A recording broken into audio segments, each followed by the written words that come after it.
Hello everyone. कैसे हो आप लोग? आज आज हम नया चैप्टर स्टार्ट करेंगे।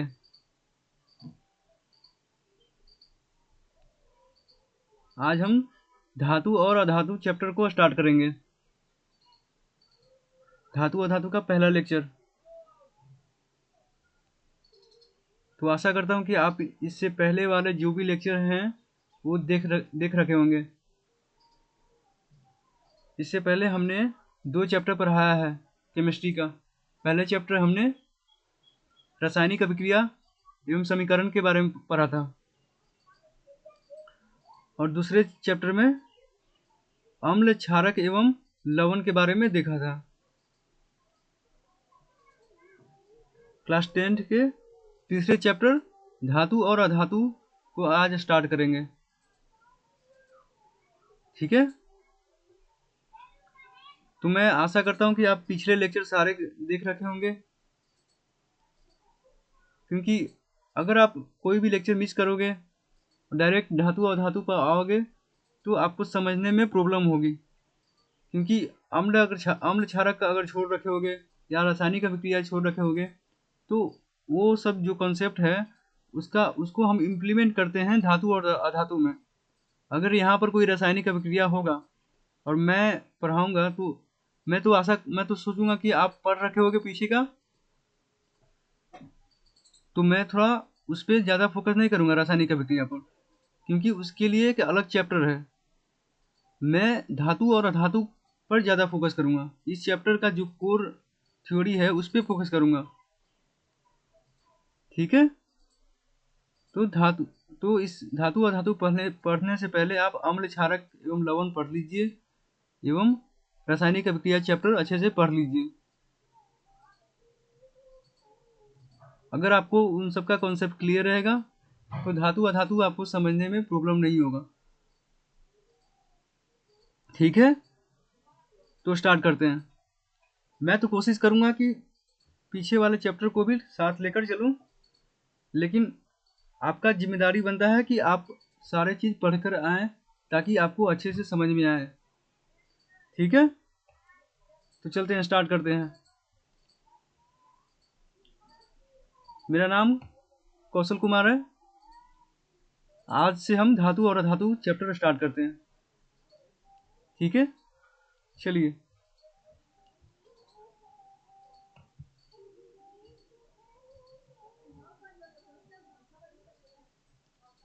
तो देखिए,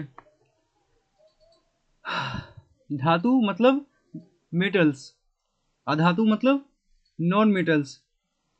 तो आपने तत्वों के बारे में कुछ पहले पढ़ा है कि नहीं?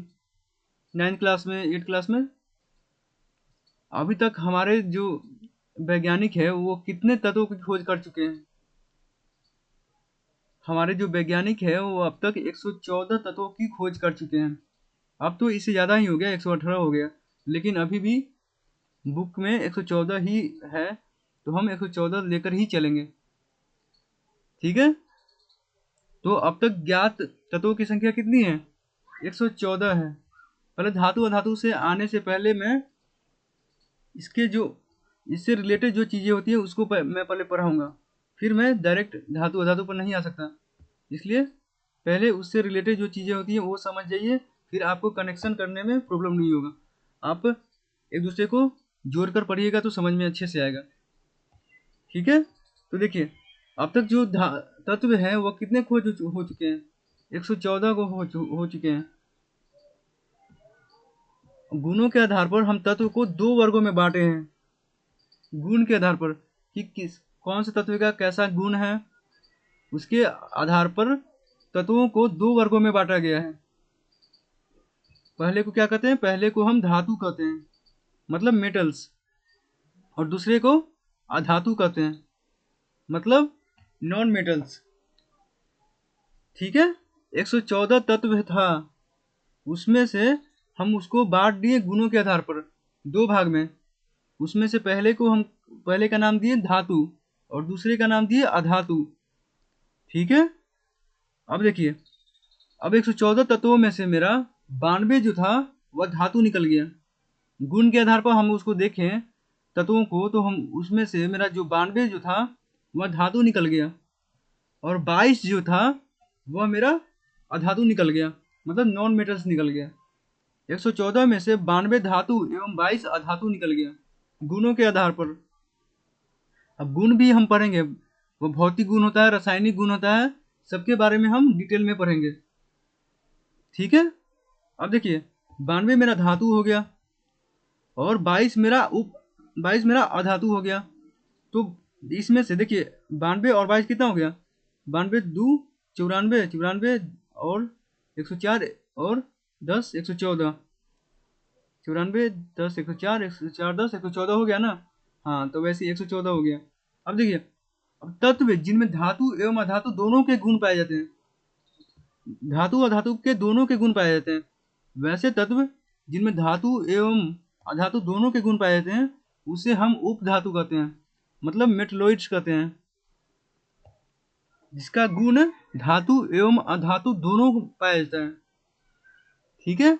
और उपधातुओं की संख्या कितनी है, उपधातुओं की संख्या 7 है, 7 है। और वो 7 कौन कौन है वह हम आगे देखेंगे, अभी बस ऐसे ही पढ़ते जाइए, स्लाइड बाय स्लाइड हम सबको समझाते जाएंगे। उपधातुओं की संख्या 7 है, ठीक है, इसको याद कर लीजिएगा। 7 उपधातु होता है और 92 मेरा धातु होता है और 22 मेरा अधातु होता है, और पूरा तत्व की संख्या कितना है, 114 को होता है, ठीक है।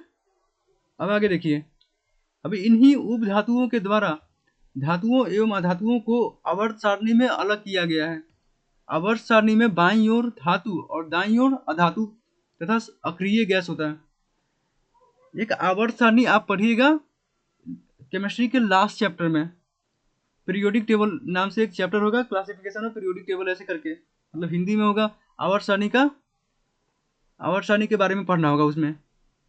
तो उसमें बाईं ओर होता है, आवर्त सारणी के बाईं ओर जो होता है वह होता है धातु, और दाईं ओर होता है हमारा अधातु और अक्रिय गैस, मतलब जो गैस होती है, जैसे हो गया जैसे हीलियम, नियोन, आर्गन, ये सब जो होता है ना, ये सब अक्रिय गैस है, तो यह सब दाईं ओर होता है आवर्त सारणी का।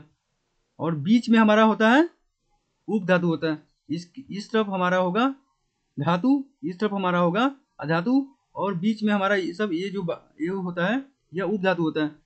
यही बांटता है इन दोनों को, धातु अधातु को, ठीक है।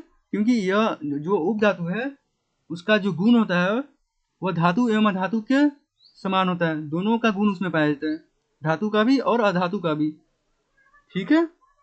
इसलिए यह बीच में इसको डिवाइड करता है, धातु और अधातु को अलग करने का काम करता है।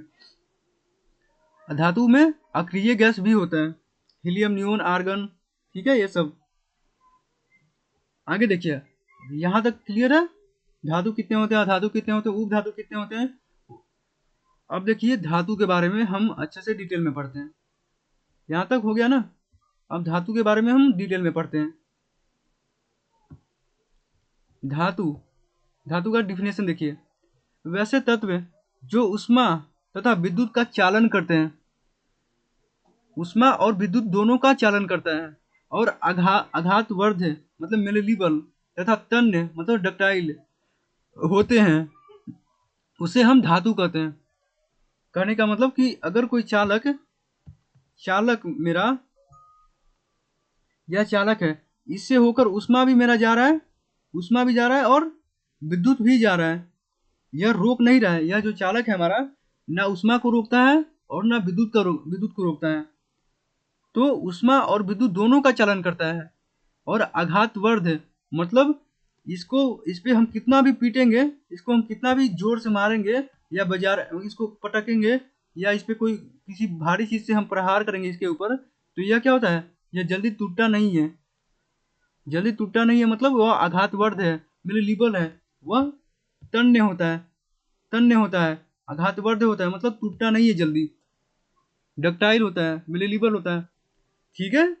यह विद्युत और ऊष्मा दोनों का चालन करता है और आघातवर्ध होता है, यह कितना भी प्रहार को सह सकता है।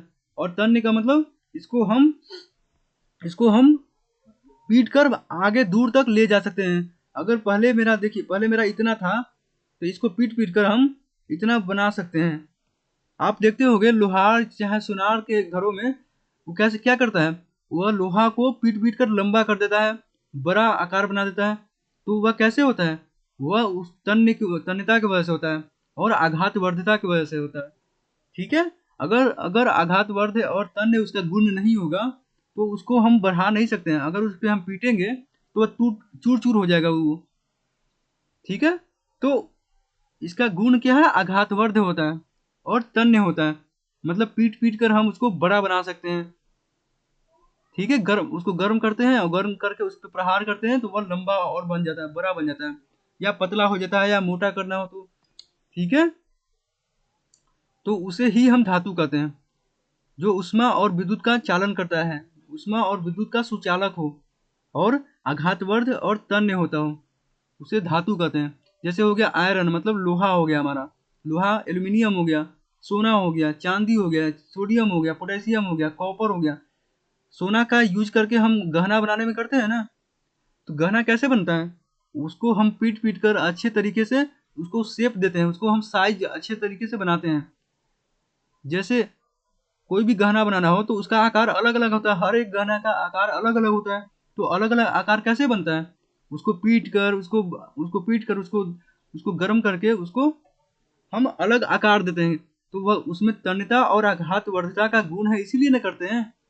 अगर उसमें आघात वर्धता और तन्यता का गुण नहीं होगा तो हम सोना से हम गहना नहीं बना सकते हैं, चांदी से हम गहना नहीं बना सकते हैं, आयरन से हम कोई भी छड़, आप छड़ देखते होगे, या कोई भी जो आप दुनिया में जो लोहा से बना पदार्थ है वो देखते होगे, वह कैसे बनता है, वह इसलिए बनता है कि वह जो धातुएं होती है वह आघातवर्ध होती है और तन्य होती है, जिसको हम पीट पीट कर लंबा बना सकते हैं या उसको किसी भी आकार में हम बदल सकते हैं। ठीक है, सोडियम हो गया, पोटेशियम हो गया, कॉपर हो गया, सोना हो गया, चांदी हो गया, लोहा हो गया, यह सब धातु का ही प्रकार है, धातु का उदाहरण है। ठीक है, धातु का अब डिफिनेशन समझ में आ गया, धातु का एग्जाम्पल भी हो गया। अब देखिए धातु का भौतिक गुण धर्म हम समझेंगे ना। सब चीज का गुण के आधार पर ही नहीं बांटा गया है, तत्वों को गुण के आधार पर बांटा गया है। तो धातु, अधातु और उपधातु। तो धातु का अब गुण धर्म देखेंगे, तो गुण धर्म जो होता है दो होता है, एक भौतिक गुण धर्म होता है और एक रासायनिक गुण धर्म होता है। भौतिक गुण धर्म हमें बताता है उसके स्ट्रक्चर के बारे में, मतलब उसके जो फिजिकल होता है ना, जैसे यह मेरा एक मान लीजिए धातु है, तो इसका स्ट्रक्चर कैसा है, इसका बाहरी परत जैसा होता है ना, बाहरी परत के हिसाब से हम देखते हैं, ना कि अंदर इसका गुण क्या है, इसके अंदर क्या गुण है उस पर हम नहीं देखते हैं। इस पे हम देखते हैं भौतिक गुणधर्म में, हम उसके स्ट्रक्चर पर देखते हैं, उसके उसके बनावट पर देखते हैं। भौतिक का मतलब होता है जैसे हमारा शरीर कैसा है, तो शरीर हमारा जिस चीज से बना हुआ है उस सब को चीज, वह सब हमारा भौतिक होता है। मतलब भौतिक करने का मतलब हमारा स्ट्रक्चर होता है, हमारा जो हमारा जो बनावट कैसा है, हमारा मतलब वह सब बनावट, और इस सब को हम देखकर हम देखते हैं भौतिक गुणधर्म। फिजिकल हमारा कैसा है, हमारा शरीर कैसा है, हमारा धातु का जो बनावट कैसा है, वो सब हम फिजिकल में देखेंगे। ठीक है, देखिए भौतिक गुणधर्म का हम देखते हैं पहले। तो भौतिक गुणधर्म का हम देखिए, पहले होता है चमक होता है। जो धातुएं होती है उसमें चमक होती है, आप धातुओं को देखते होंगे तो उसका जो बनावट होता है उसमें से चमक निकलते रहता है। जैसे सोना आप देखते होंगे तो उसमें से चमक निकलते रहता है, चांदी आप देखते होंगे तो उसमें से चमकते रहता है ना। तो धातुएं जो होती हैं उसमें चमक का एक गुण होता है, वह क्या है, भौतिक गुणधर्म में आ गया। ठीक है, भौतिक गुणधर्म में एक चमक आ गया, मतलब लस्टर। और दूसरा देखिए, दूसरा कठोरता हो गया। कठोरता क्या है हमारा, यह हमें भौतिक गुणधर्म दिखाता है। बनावट के हिसाब से नहीं हमें देख रहे हैं कि कठोर है कि नहीं है। तो दूसरा हो गया कठोरता। तीसरा हो गया आघातवर्ध है। आघातवर्ध मतलब कितना, यह इसको कितनी पतली चादर में बना सकते हैं, कितनी इसको हम दूर तक ले जा सकते हैं। तन्यता एक हो गया, तन्यता मतलब कि इसको खींचकर तार बना सकते हैं, इसको हम कुछ भी बना सकते हैं, वह सब। और उष्मीय चालकता, उष्मा का चालन करता है कि नहीं, यह क्या, ये सब फिजिकल है। ठीक है, बस इतना। और एक विद्युत चालकता, उष्मीय चालकता और विद्युत चालकता यह हो गया। और एक सातवां ध्वनिक, मतलब वह आवाज देता है कि नहीं देता है, उसको पीटने पर आवाज देता है कि नहीं देता है। और गलनांक एवं क्वथनांक, मेल्टिंग पॉइंट कितना होता है, बॉइलिंग पॉइंट कितना होता है, वो होता है एक। ठीक है, यहाँ पर हमारा फिजिकल जो गुणधर्म है वह यहाँ पर खत्म हो जाता है। तो इसको हम बारी बारी से समझते हैं। अब सबसे पहले हम चमक के बारे में देखेंगे। चमक क्या होता है? देखिए, शुद्ध अवस्था में धातु की सतह जो होती है चमकदार होती है। जो शुद्ध अवस्था में होती है उस पर ना ही कोई मतलब जो अशुद्धियाँ होती है उस पर ना हो, वह शुद्ध अवस्था में हो, तब वह चमकीला नजर आता है। धातु की जो सतह होती है चमकदार होती है। धातु के इस गुण धर्म को धात्विक चमक कहते हैं, मेटालिक लस्टर कहते हैं। ठीक है, जैसे एल्युमिनियम हो गया, जिंक हो गया, मैग्नीशियम हो गया तथा चांदी हो गया का रंग कैसा होता है? इन सब का रंग हमारा सफेद होता है। तो यह चमकीला है ना, कैसा है? सफेद रंग है। तो सबका अपना अपना रंग होता है, तो सबका अपना अपना रंग है, तो उसमें अपना अपना चमक होगा। हर एक धातु का अपना अपना चमक होता है। किसी का रंग सफेद है, किसी का रंग पीला है, किसी का रंग लाल भूरा होता है। जैसे सोना का रंग कैसा होता है? पीला होता है, तो पीले की तरह ये चमकता है। तांबा का रंग कैसा होता है? लाल भूरा होता है। ठीक है, एल्यूमिनियम, जिंक, मैग्नीशियम तथा चांदी का रंग सफेद होता है। सोना का रंग पीला होता है, तांबा का रंग लाल भूरा होता है। यह सब हमें क्या दिखा रहा है? यह सब हमें चमक दिखा रहा है धातुओं की। ठीक है, अब देखिए, अब ये चमक कैसे आता है उनके भी, उन धातुओं में चमक क्यों कैसे आता है? यह भी तो एक रीजन होगा ना कि बाकियों में चमक नहीं आती है, धातुओं में चमक आती है। इसका रीजन क्या है? इसका रीजन यह है कि धातुओं में मुक्त इलेक्ट्रॉन ज्यादा होते हैं। मुक्त इलेक्ट्रॉन जो होते हैं, फ्री इलेक्ट्रॉन, जो प्रकाश ऊर्जा को अवशोषित कर लेते हैं। ये जो धातु होता है, मान लीजिए धातु है हमारा, इसमें इलेक्ट्रॉन जो होते हैं, जो इलेक्ट्रॉन होते हैं, इलेक्ट्रॉन, छोटे छोटे इलेक्ट्रॉन जो होते हैं इसके अंदर, वह बहुत ज़्यादा मुक्त होते हैं, मतलब खुले मुक्त होते हैं। तो वो जो है वो प्रकाश, जो सूर्य का जो प्रकाश उस पर जब पड़ता है तो वह सूर्य के प्रकाश को अवशोषित कर लेता है, और अवशोषित करके गतिशील हो जाते हैं। गतिशील होते हैं, अब यह चलना स्टार्ट कर दिए, मतलब अपने स्थान से बढ़ना स्टार्ट कर दिए, जिससे उष्मा ऊर्जा की उत्पत्ति होती है। अब देखिए, पहले वह उसने प्रकाश को लिया तो वह गतिशील हो गया। गतिशील हो गया मतलब वह चलना स्टार्ट करने लगा। अब चलने लगा तो वह एक दूसरे से टकराने लगेगा। वह जो इलेक्ट्रॉन है अपने में टकराने लगेगा। टकराएगा तो उससे क्या उत्पन्न होता है? उससे उष्मा उत्पन्न होता है। तो उष्मा ऊर्जा की उत्पत्ति होती है। इसलिए धातु की सतह प्रकाश को परावर्तित कर देती है। तो अब वो धातु की जो सतह होती है प्रकाश को परावर्तित कर देगा, तो जिससे जिससे धातु की सतह चमकदार दिखाई देती है। ठीक है, क्लियर है? चलो आगे देखते हैं। ठीक है, अब आगे देखते हैं। धातुओं को एक लंबे समय के लिए वायु में खुला रखने पर वे अपनी चमक खो देती है। अब देखिए, अभी चांदी चांदी जो था सफेद दिखाई क्यों देता है, सोना पीला क्यों दिखाई देता है? इसका भी एक कारण है। देखिए, सोना जो है सारी की सारी जो प्रकाश की किरणें होती है सबको अवशोषित कर लेती है, लेकिन जो प्रकाश का एक रंग होता है, प्रकाश का 7 रंग होता है, उसमें इसमें से एक पीला भी रंग होता है। तो पीला को वह क्या कर देता है? पीला को वह परावर्तित कर देता है। पीला जो कलर होता है उसको परावर्तित कर देता है। तो पीला को, जिस कलर को वह परावर्तित करता है, तो उस धातु का वही कलर होगा। ठीक है, अगर वह पीला रंग को परावर्तित करेगा तो उस धातु का कैसा कलर होगा? उस धातु का कलर होगा पीला। चांदी का सफेद क्यों होता है? क्योंकि वह उजला रंग को परावर्तित कर देता है, बाकी सबको अवशोषित कर लेता है। तो जिस कलर को वह परावर्तित करेगा उस धातु का वही कलर होगा। मैग्नीशियम, चांदी का रंग सफेद क्यों होता है? समझ में आ गया? सोना का रंग पीला क्यों होता है? क्योंकि वह पीला रंग को परावर्तित कर देता है। ठीक है, आगे देखिए। धातुओं को एक लंबे समय के लिए वायु में खुला रखने पर वे अपनी चमक खो देते हैं, क्योंकि ये हवा के अवयव ऑक्सीजन, कार्बन डाइऑक्साइड, जल इत्यादि से अभिक्रिया कर ऑक्साइड, कार्बोनेट, सल्फाइड इत्यादि बनाते हैं, जिसकी पतली परत धातुओं की सतह पर जम जाती है, जिससे धातुओं की सतह धुंधली हो जाती है। ठीक है, देखिए, धातुओं को जब हम लंबे समय तक वायु में या पानी में, मतलब पानी के संपर्क में रखते हैं, तो उस पर परत कौन सा चढ़ जाता है? उस पर ऑक्साइड की परत, कार्बोनेट की परत, सल्फाइड की परत चढ़ जाती है, जिससे वह उसकी जो चमक होती है वो खत्म हो जाती है। आप देखते होंगे लोहे में जंग लग जाता है तो लोहे का जो चमक होता है खत्म हो जाता है। क्यों? क्योंकि उसको जब हम वायु में बहुत देर तक रखते हैं तो वह जल से या हवा से अभिक्रिया करके उस पर ऑक्साइड या कार्बोनेट या सल्फाइड की परत चढ़ा देता है, जिससे कि वह जंग लग जाता है। तो वैसे ही सारी की सारी धातुएं होती है। कोई धातुएं जो होती है बहुत समय के बाद जंग लगता है, कोई धातुएं होती है बहुत कम समय में जंग लग जाता है। जैसे सोना एक ऐसा चीज है उसमें कभी भी जंग नहीं लगता है, लेकिन उसमें भी कभी ना कभी ऐसा होगा, बहुत ज्यादा समय होने के बाद उसमें भी चमक कभी कभी खत्म होने लगती है। ठीक है, अब देखिए दूसरा दूसरा क्या है हमारा, कठोरता। कठोरता मतलब हार्डनेस। जैसे पारा को छोड़कर सभी की सभी जो धातुएं होती है कमरे के ताप पर ठोस अवस्था में होती है।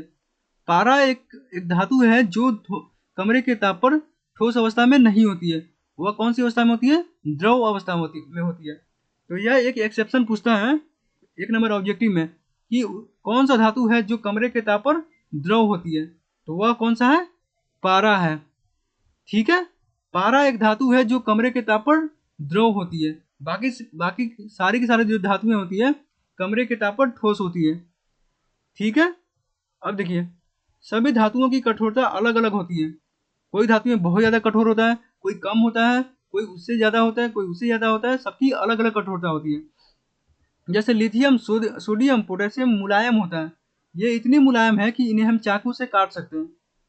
लिथियम हो गया, सोडियम हो गया, पोटेशियम हो गया, ये सब जो है ना जो फर्स्ट वर्ग वाले जो धातु होते हैं। और फर्स्ट वर्ग कैसे, उसको हम आवर्त सारणी में हम अच्छे से पढ़ेंगे।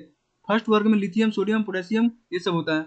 तो इन सब जो धातुएं होती है वह मुलायम होती है, इन्हें हम चाकू से भी काट सकते हैं। ठीक है, और देखिए आयरन हो गया, लोहा हो गया, कॉपर हो गया, एल्यूमिनियम हो गया, अत्यंत कठोर होते हैं, इन्हें हम चाकू से नहीं काट सकते हैं। ठीक है, धातुओं की कठोरता उसमें उपस्थित धन आयन और इलेक्ट्रॉन के बीच आकर्षण बल पर निर्भर करता है। देखिए किसी किसी धातु में इलेक्ट्रॉन और जो प्रोटॉन जो होते हैं, प्रोटॉन हमारा धन आयन होता है और इलेक्ट्रॉन हमारा ऋण आयन होता है। तो धन आयन और एवं ऋण आयन का जो बीच का जो आकर्षण बल होता है वह जितना ज्यादा होगा धातु उतना ही कठोर होगा। क्यों, क्योंकि वो एक दूसरे को बांध कर रखते हैं।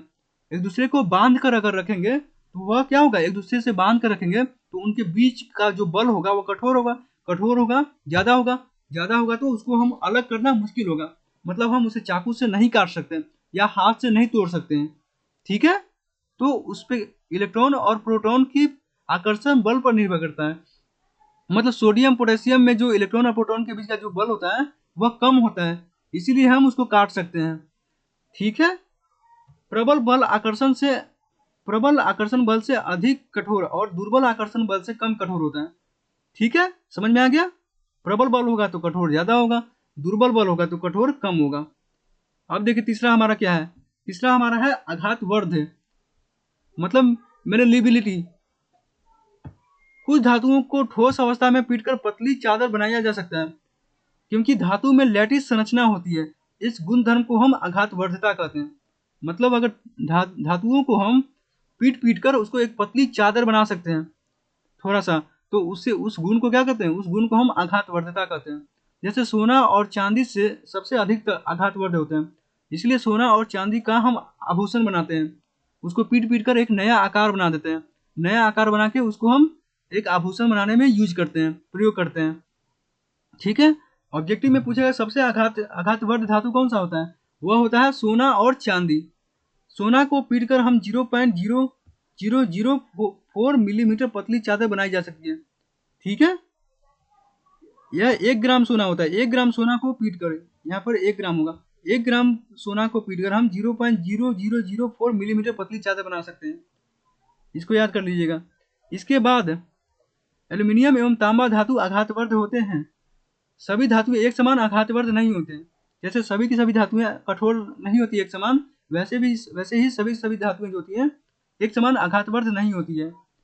एल्यूमिनियम की पतली पन्नियों का उपयोग हम पात्रों के मुंह बंद करने में करते हैं, भोजन सामग्रियों तथा चॉकलेटों इत्यादि में लपेटने में करते हैं। चांदी के पन्नियों का यूज हम मिठाई के ऊपर सजाने में करते हैं। ठीक है, अब देखिए चांदी, आपने देखा होगा मिठाई के ऊपर जो पतले पतले जो लगा होता है, जो हमें लगता है कि क्या है, वो समझ में नहीं आता बचपन में, लेकिन हम वह क्या होता है, चांदी के जो पन्नी का उपयोग होता है जो जो मिठाई को खराब होने से बचाता है। ठीक है, अब देखिए तन्यता मतलब डक्टिलिटी। देखिए तन्यता, धातुएं ठोस अवस्था में तन्य होती है, अर्थात धातुओं को खींचकर तार बनाए जा सकते हैं। देखिए देखते होंगे कि आप जो बिजली का जो तार होता है वो कैसे बनता है, वह धातुओं से बनता है ना। धातुओं को तन्यता होता है धातुओं में, तो उसको पीट पीट कर एक तार बना सकते हैं, खींचकर एक तार बना सकते हैं। तो वही उस गुण को क्या कहते हैं, उस गुण को हम तन्यता कहते हैं। देखिए सोना एवं चांदी सबसे अधिक तन्य होती है, क्योंकि इसको हम पीट कर लंबा दूर तक हम बना सकते हैं। सोना एवं चांदी को सबसे अधिक तन्य धातुएं होती है। और आघातवर्ध भी सोना एवं चांदी ही सबसे ज्यादा होती है। आघातवर्ध भी सोना एवं चांदी सबसे ज्यादा होता है, और तन्यता भी सोना एवं चांदी ही सबसे ज्यादा होता है। 1 ग्राम सोने से हम 2 किलोमीटर लगभग लंबा तार बनाया जा सकता है। मतलब 1 ग्राम सोने का हम 2 किलोमीटर तक हम लंबा तार बना सकते हैं। तो तो आपके मन में एक सवाल आ रहा होगा कि अगर सोना को 1 ग्राम सोना को हम 2 किलोमीटर लंबा तार बना सकते हैं, तो सोना का यूज क्यों नहीं करते हम बिजली के तार में। सोना इतना महंगा है कि लोग बिजली के तार अगर उसको बनाएंगे तो रात में ही सोना और चांदी को चोरी कर लिया जाएगा। आप तो जानते ही हैं चोर की कितना जनसंख्या है हमारे देश में। जहाँ फ्री का माल दिखता नहीं है कि सब उठा के लेके चले जाते हैं अपने घर में, देखते होंगे। तो अगर सोना और चांदी का अगर हम तार बनाएंगे तो इसका तन्यता ज़्यादा है, हम जानते हैं। लेकिन अगर इसको हम तार बनाने लगेंगे तो इसको रात में ही चोरी कर लेगा सब। रात में क्या, दिन में ही डकैती कर लेगा सब। चोर का कोई भरोसा थोड़े है। तो इसलिए हम सोना चांदी का तार बना सकते हैं, लेकिन हम बिजली के तार में यूज नहीं करते हैं। उसकी जगह पर हम एल्यूमिनियम का तार इस सब का यूज करते हैं। प्लेटिनम तथा तांबा भी अधिक तन्य होता है। सभी धातुएं एक समान तन्य नहीं होते हैं। जैसे एक बिस्मथ है, यह एक अपवाद में होता है। बिस्मथ एक धातु है जो तन्य नहीं होती है। ठीक है, एक धातु में एक अपवाद कौन सा होगा, बिस्मथ। यह एक पूछता है ऑब्जेक्टिव में, हमेशा पूछता है कि कौन सा एक धातु है जो तन्य नहीं होती है। वह कौन सा है, बिस्मथ होती है जो तन्य नहीं होती है। ठीक है, आघातवर्ध एवं तन्यता के गुणों के कारण धातुओं को विभिन्न आकृतियां दी जाती है। अब आगे देखिए, उष्मीय चालकता। धातु उष्मा के सुचालक होते हैं। उष्मा के सुचालक होते हैं मतलब कहने का मतलब कि उष्मा को वह अपने से पार होने देते हैं। जैसे ही धातु को हम आग के पास ले जाते हैं तो धातु हमारा क्या होता है, गर्म हो जाता है। आप देखते होंगे बर्तन जो हमारा किससे बना होता है, बर्तन हमारा धातु से बना होता है। धातु जैसे एल्यूमिनियम से बना होता है, तांबा से बना होता है। तो उसको हम आग के ऊपर रखते हैं तो गर्म हो जाता है ना, वह गर्म हो जाता है। तो कहने का मतलब क्या है कि धातु उष्मा का सुचालक होता है। चांदी और कॉपर भी उष्मा के अच्छे चालक होते हैं। चांदी और कॉपर भी उष्मा के अच्छे चालक होते हैं। ठीक है, लेड एवं पारा जो होता है उष्मा के कम चालक होते हैं। जो शीशा हो गया और मरकरी हो गया, यह उष्मा के कम चालक होते हैं। यह 2 धातु जो होती हैं वह उष्मा के कम चालक होते हैं। धातुओं की उष्मीय चालकता के कारण उसका उपयोग भोजन बनाने के बर्तन में होता है। जो हम बर्तन होता है वह किससे बना होता है, वह धातुओं से बनता है। वो किस लिए हम बनाते हैं बर्तन में, क्योंकि उसमें चालकता उसमें होता है। उसमें चालकता की वजह से हम उसको भोजन बनाने वाले बर्तन में यूज में लाते हैं। ठीक है, ताकि हम भोजन को पका सके उसमें। धातुओं को गर्म करने के उसके परमाणु ऊष्मा ग्रहण करते हैं। जैसे ही हम धातु को गर्म करते हैं तो जो धातुओं को जो परमाणु होता है वह ऊष्मा को ग्रहण कर लेता है, और ग्रहण करने से वह एक जगह से दूसरी जगह कंपन करने लगता है, मतलब गमन करने लगता है। ठीक है, जैसे हमें कोई हमारा जो हाथ जलता है तो हम उधर उधर भागने लगते हैं। जलन जैसे ही हमारा शरीर में बढ़ने लगता है तो हम उधर उधर दौड़ने लगते हैं, भागने लगते हैं। पानी खोजते हैं कि उसको हमें आराम मिले। तो वैसे ही धातु का जो परमाणु होता है उष्मा जैसे ही ग्रहण करता है वह गमन करने लगता है, एक स्थान से दूसरे स्थान तक कंपन करने लगता है। ठीक है, यह ऊर्जा इलेक्ट्रॉनों पर स्थानांतरित हो जाती है, जो धातुओं से होकर गमन करने लगता है। एक इलेक्ट्रॉन दूसरे इलेक्ट्रॉन में, दूसरे इलेक्ट्रॉन तीसरे इलेक्ट्रॉन में ऊष्मा को स्थानांतरित कर देता है, और इसके वजह से धातुएं सारी की सारी गर्म, धातुएं में जो इलेक्ट्रॉन होती है सारी की सारी ऊष्मा ट्रांसफर करती है एक दूसरे को। तो सारी की सारी जो धातुएं होती है गर्म हो जाती है तो खाना पकाने में सहायता करता है। इलेक्ट्रॉन अपनी ऊष्मीय ऊर्जा दूसरे इलेक्ट्रॉन को स्थानांतरित कर देता है, और इस प्रकार ऊष्मा ऊर्जा का चालन धातु के एक सिरे से दूसरे सिरे तक पहुंच जाता है। मैंने बताया ना, अगर एक इलेक्ट्रॉन के पास ग्रहण एक इलेक्ट्रॉन ऊष्मा को ग्रहण किया तो वह ऊष्मा दूसरे इलेक्ट्रॉन को दे देगा, दूसरा इलेक्ट्रॉन तीसरे को दे देगा, ऐसे ऐसे करके सारा का सारा जो इलेक्ट्रॉन है जो धातु में है वो सबको दे देगा ऊष्मा। सबको दे दिया तो धातुएं जो होती गर्म हो जाती है, ठीक है, और यह जल्दी जल्दी होता है, धातुएं जल्दी जल्दी गर्म होती है, ठीक है, इसलिए धातु जो होती है ऊष्मा का चालन करता है। अब आगे देखिए विद्युत चालकता। धातुएं जो होती है विद्युत का चालन करती है, क्योंकि धातुएं में विद्युत का सुचालक होता है। धातुएं जो होती है विद्युत का सुचालक करता है, क्यों? क्योंकि उसमें मुक्त इलेक्ट्रॉन होते हैं। अब मैंने पीछे बताया कि उसमें मुक्त इलेक्ट्रॉन होते हैं, तो अगर उसमें वह विद्युत जाएगा तो वह इलेक्ट्रॉन जो होता है विद्युत को ग्रहण कर देता है, ग्रहण करके वह गमन करता है, तो एक स्थान से दूसरे स्थान तक विद्युत को पहुंचा देता है, ठीक है। तो इससे सारा का सारा जो इलेक्ट्रॉन है विद्युत को ग्रहण कर लेता है और वह विद्युत का चालन करने लगता है। धातुएं जो होती है विद्युत का चालन होती है, क्योंकि धातुओं में विद्युत संचालन के लिए मुक्त इलेक्ट्रॉन होते हैं जिसकी गति अनियमित होती है, ठीक है। चांदी एवं कॉपर विद्युत का सर्वोत्तम चालक होता है। चांदी एवं कॉपर सबसे ज्यादा विद्युत का चालन करता है, यह हमने धातु एवं अधातु चैप्टर में भी पढ़ा था। इसके अम्ल एवं क्षारक चैप्टर में भी पढ़ा था। इसके बाद सोना, एल्यूमिनियम, टंगस्टन आदि धातुओं का स्थान आता है जो विद्युत का चालन करता है। सबसे ज्यादा कौन करता है? चांदी एवं कॉपर। इसको याद कर दीजिएगा क्योंकि जो ज्यादा करता है उसी को ऑब्जेक्टिव में पूछता है कि इनमें से कौन धातु है जो विद्युत का सबसे ज्यादा चालक होता है। तो ऑप्शन में दे देगा चांदी, तो चांदी आपको लगा देना है ऑप्शन में, ठीक है। लेड एवं पारा विद्युत धारा के प्रवाह में सबसे अधिक प्रतिरोध उत्पन्न करता है। अगर जितना ज्यादा प्रतिरोध उत्पन्न करेगा उतना ही कम विद्युत का सुचालक होगा, ठीक है, क्योंकि उससे विद्युत धारा प्रवाहित होगा ही नहीं। और अगर रोकने वाला ज्यादा रहेगा तो विद्युत धारा प्रवाहित होगा ही नहीं, मतलब विद्युत का सुचालक नहीं होगा। इसलिए लेड एवं पारक जो होता है विद्युत का चालक जो होता है कम करता है। तो सबसे ये भी ऑब्जेक्टिव में पूछता है कि कौन से ऐसे धातु हैं जो विद्युत का सबसे कम चालन करता है, वह होगा लेड एवं पारा ऑब्जेक्टिव में, ठीक है। समझते जाइए, ऑब्जेक्टिव में बताते रहूंगा कौन कौन से ऑब्जेक्टिव ज्यादा आने के चांसेस होता है। लेड एवं पारा जो होता है सबसे कम विद्युत का चालन करता है। सभी धातुएं जो होती है विद्युत का चालन होती है, जब सभी अधातुएं जो होती है सभी अधातुएं जो होती है विद्युत का कुचालक होती है, एक को छोड़कर, वह कौन सा है? ग्रेफाइट। सभी की सभी धातुएं जो होती है विद्युत का चालक करती है और सभी की सभी अधातु जो होती है वह विद्युत का चालन नहीं करती है, एक को छोड़कर। वह कौन सा होता है? वह होता है ग्रेफाइट। तो यह भी एक ऑब्जेक्टिव में पूछता है। कहने का मतलब जो भी अपवाद होता है वह ज्यादा ऑब्जेक्टिव में पूछने के चांसेस होती है। तो पूछेगा ऑब्जेक्टिव में क्या कि कौन सी ऐसी अधातु है जो विद्युत का सुचालक करती है। तो हमें तो जनरल चीजें ज्यादा याद रखती है। हमें याद आता है कि सर अधातु तो विद्युत का सुचालन नहीं करता है, तो इनमें से कोई नहीं होगा ऑप्शन में, इनमें से कोई नहीं होगा, वह हम मार्कर आ जाते हैं। लेकिन अपवाद में एक ग्रेफाइट होता है। तो ग्रेफाइट जो होता है एक अधातु होते हुए भी विद्युत का सुचालक होता है, ठीक है, इसको याद कर लीजिएगा। अब देखिए ध्वनिक मतलब सोनरस।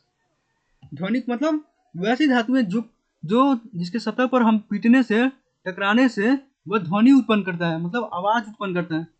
मतलब सभी की सभी जो धातुएं होती है वो उसको हम बजारने पर या पीटने पर या उसको हम उस पर हम कस के पीटते हैं तो वह क्या करता है? ध्वनि उत्पन्न करता है। तो उस गुण को हम क्या कहते हैं? उस गुण को हम ध्वनिक कहते हैं। ध्वनिक मतलब सोनरस कहते हैं। धातुएं में उपस्थित मुक्त इलेक्ट्रॉन तथा धातुओं के आयनों के कंपन के कारण ध्वनिक उत्पन्न होता है। जो मुक्त इलेक्ट्रॉन होते हैं एक दूसरे से टकराते रहते हैं, जब हम उस पर हम कस के प्रहार करते हैं किसी धातु पर तो उसके जो मुक्त इलेक्ट्रॉन होते हैं एक दूसरे से टकराते हैं। जो मुक्त इलेक्ट्रॉन एक दूसरे से टकराते हैं और कंपन करने लगते हैं, तो कंपन करने की वजह से ध्वनि उत्पन्न होता है, ठीक है। इसलिए स्कूल की घंटी, रेलवे स्टेशन की घंटी इत्यादि धातु की बनी होती है। जैसे ही स्कूल की घंटी को हम पीटते हैं, लकड़ी से पीटते हैं तो आवाज करता है ना। वह क्यों करता है? क्योंकि उसमें जो मुक्त इलेक्ट्रॉन होता है वह एक दूसरे से टकराता है और कंपन करता है। कंपन करने की वजह से वह ध्वनि उत्पन्न करता है, ठीक है। ध्वनि गुण समझ में आ गया। अब देखिए गलनांक एवं क्वथनांक मतलब मेल्टिंग पॉइंट एवं बॉइलिंग पॉइंट। गलनांक क्या होता है? देखिए धातुओं के गलनांक एवं क्वथनांक उच्च होते हैं क्योंकि इनके परमाणुओं के बीच के बंधन काफी मजबूत होते हैं। अब देखिए गलनांक एवं क्वथनांक अधिक क्यों होता है? क्योंकि जो धातु होते हैं उसमें जो इलेक्ट्रॉन और प्रोटॉन के बीच का जो आकर्षण बल होता है वो बहुत ज्यादा होता है, अगर कोई चीज़ हमें बहुत ज़्यादा कस के खींच के रखेगा तो उसको छुड़ाना, उन दोनों के बीच की शक्ति को छुड़ाना बहुत मुश्किल होता है कि नहीं होता? अगर मैं किसी चीज़ को कस के बांध दूं तो उसको उसको खोलना हमें आसान नहीं होता, ना उसको खोलना, वह आसान नहीं होता। इसलिए उसका गलनांक एवं क्वथनांक भी अधिक होता है। मतलब उसको गलाकर उसको पिघलाया नहीं जा सकता जल्दी, उसको हम जल्दी गला नहीं सकते हैं, या जल्दी उसको हम भाप नहीं बना सकते हैं। ठीक है, जैसे अगर लोहा हो गया तो लोहा को हम जल्दी नहीं गला सकते, उसको बहुत देर तक गर्म करना पड़ता है, गर्म करते हैं तब जाके जब लाल लाल हो जाता है तब वो गलना स्टार्ट होता है। मतलब जैसे ही हम उसको आग पर रखते हैं तो वह गलना स्टार्ट नहीं करेंगे। जैसे प्लास्टिक हो गया, प्लास्टिक को हम जैसे ही आग पर रखते हैं तो वह तुरंत गल जाता है। क्यों? क्योंकि वह अधातु है, तो उस अधातु में इलेक्ट्रॉन और प्रोटॉन का जो आकर्षण बल होता है कम होता है, लेकिन धातु में आकर्षण बल बहुत ज़्यादा होता है। ज़्यादा होने की वजह से गलनांक एवं क्वथनांक उसके बहुत ज़्यादा होता है। मतलब वो जल्दी गलेगा नहीं, वो जल्दी भाप में नहीं बनेगा। ठीक है, आगे देखिए। क्षारीय धातुएं जैसे लिथियम हो गया, सोडियम हो गया, पोटेशियम हो गया, आदि के गलनांक कम होते हैं। क्षारीय धातुएं मतलब पहले जो जो कक्षा के जो होते धातुएं, लिथियम, सोडियम, पोटेशियम, इसका जो गलनांक क्वथनांक होता है वो काफी कम होता है। गैलियम और सीजियम जो होता है का गलनांक बहुत कम होता है। गैलियम और सीजियम जो होती है 30 होता है और इसका 28 होता है। इसका जो गलनांक होता है बहुत कम होता है।